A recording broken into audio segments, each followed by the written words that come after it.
jot gu mu doon ba taalibe ya ña nga doon dukkat Alaaji Modou Diouf.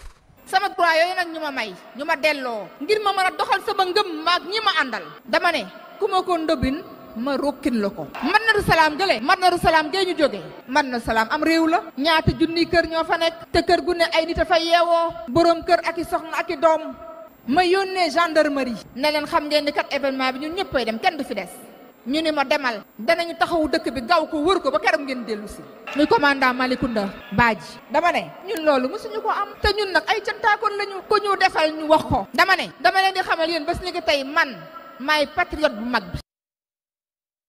mi ngi noonu mooy patriote bu mag bi gars yi nag de xaw ma nu mu demee noonu de waaye nee nañ émission bi mooy meilleure émission de l'année. xaw ma loolu yàlla def na ko. non émission tey bi la. bu tay bi la ni mooy meilleure émission ci l'année bi. waaw maanaam émission yi ñu def yépp bu tay bi mooy meilleure bi. macha allah. noo gisee Aïda nee na mooy patriote bu mag bi. dañ ko am lu ñu ko xañoon joxaat ko nee na ginaaru kenn nen na ko ginaaru Cheikh Béthio képp a ko mën a nen. maanaam daal lu mu bëgg a wax dana ko wax lañ ko xañoon jox nañ ko. mu woo ay taalibeem ci defar réew mi ne leen kaay leen ñu ànd ak gaa ñi defar. waaw am na solo soxna yi bu soxna Aïda Diallo ñu ngi koy ñaanal yàlla defal ko jàmm ndax wax dëgg yàlla fa ko Cheikh Béthio bàyyi woon ma nga fa. yaakaar naa ni yokk sax la ci def ndax boo gisee téye na ñu ko Cheikh Béthio booleel waaye teraanga yi nga xamante ni mi ngi koy def boobu ba léegi mi ngi ci bernde. wàññiwu ci dara lépp li ko war mi ngi koy def kon ñu ngi koy ñaanal jàmm bu baax a baax waaye nag si wàllum nguur gee nga xamante ni moo fi jógee ak nguur gi fi nekk yaakaar naa ni moom waru koo mën a xàmme.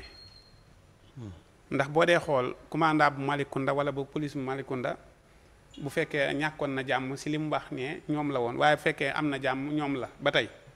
amul ay changement. amul ay changement ña fa nekkoon na fa nekk. te it loi ba ko kii woon moo ko kii fa mu jaar la war a jaar dafa bind dem ñu xool nombre ba mu war a am ñu jaare ko koy jox bu masaan def looloot ñoom it est-ce que xam nga ni soxna Aïda Diallo nguuru président Macky Sall la ëppoon sécurité ni léegi. waaw. nguurug Macky la ëppoon sécurité. ah oui nguurug Macky Aly Ngouille Ndiaye dafa jëloon position si Aïda Diallo xam ne ni ab sénégalais la boo xamante ni ñun ñoo war a yor sécurité am. fu mu jëm ñu boole kook sécurité ngaa bëggee ba mu fa nekkee sécurité bu doy la ko booleel ba mu demee fee mu boole kook sécurité bu doy. def déclaration. Aïda police sénégalais ñoo ko doon kii. ñoo ko doon garder Madinatu Salaam. waaw. ci nguuru Macky Sall yëpp. waaw non saa bu amee programme laa la wax. ok Aly Ngouille de xam nga tey jii Aly ministre yi seen yoon war na see bañ a ne. mënoon na koo bàyyeeg rek comme ni mu wax Malicounda ñoo yor secteur boobu bu dee Touba ñu bàyyi ko waa Mbacké ñoo yor secteur mais Aly Ngouille mii ministre de l'intérieur dafa génnoon def discours si Aïda Diallo. wax ne ñun ñoo war a yore sécurité am. aar ko yore sécurité am ba tey jii Aïda Diallo bu bëggee def dara sax mu xam ne war nañ leen filtrer pour dal si Aïda Diallo day gàntal loola. waaw xamoon na lépp. voilà dafa xamoon loolu xam ko yor sécurité bu baax a baax nga xamante kon delloo njukkal rek la leen war a def. delloo njukkal rek ndax koo xamante ni bu Aïda Diallo nasee dara. pourtant xasu leen de. waaw moom laa la wax.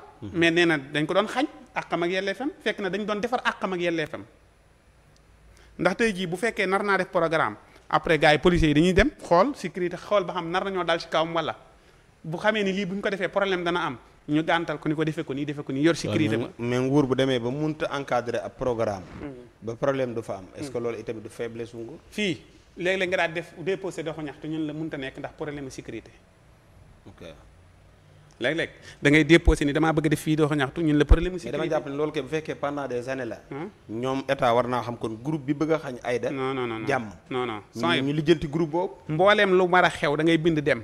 mais non xam naa que mais pendant des années doo dem rek ñun la acco ba ni leen dañuy dem xool li nga bëgg a def lan la ñii sax boo ko bëggoon a baaree boo demee ñoom dañuy ñëw tawal seen oto ñoo xool si mbedd mi ba xam am na sécurité war na fee mën a am bu doy ak bu problème amoon nan lañ ko war a mën a régler bu sottee ñu jox la autorisation bu fekkee leer nañ lii bu problème amee dina xaw a compliqué duñ la jox autorisation mais soxna Aïda moom masha Allah si gouvernement bu Macky Sall si wàllum yoon sécurité nañ ko bu baax jàppale nañ ko bu baax a baax a baax gunge nañ ko it bu baax a baax gouvernement bi fi nekk nag fi mu nekk nii yaakaar naa ne kuy dem ci ñoom kuy maam ku jekki-jekki nii maa ngi dem si bu Pastef jàppale ji leen ku koy wax maam dangaa war a man xawma noo ko war a mën a waxee sax ndax ñii fi mu ne nii lenn dong lañ soxla mooy yow si sa bopp yow Assane Mesere yow nekk si ak njub nga liggéey waaw nekk si ak njub nga liggéey loolu nga leen mën a jàppale mais soxla wuñ fi mu nekk nii aw carte soxla wuñ ay cotisation soxla wuñ daal ñi ngi liggéey seen liggéey buñ demee nag ba élection yi ñëw war ngaa mën a taxaw jël position daan ni man ànd na ma ak ñii te dañ la koy nangul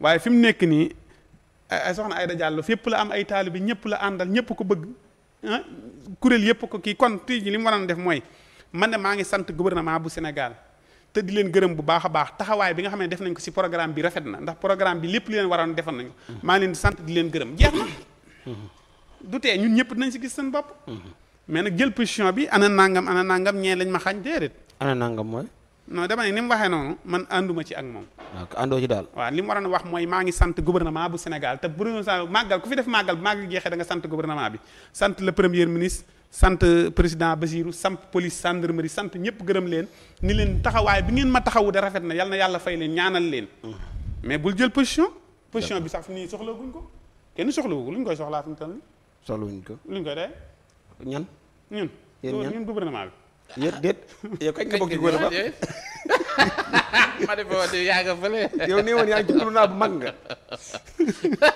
kañ nga ñëwaat. Assane kat yow Assane nag yow maanaam yow booy dem doo tàggoo booy ñëw doo tàggoo doy na waar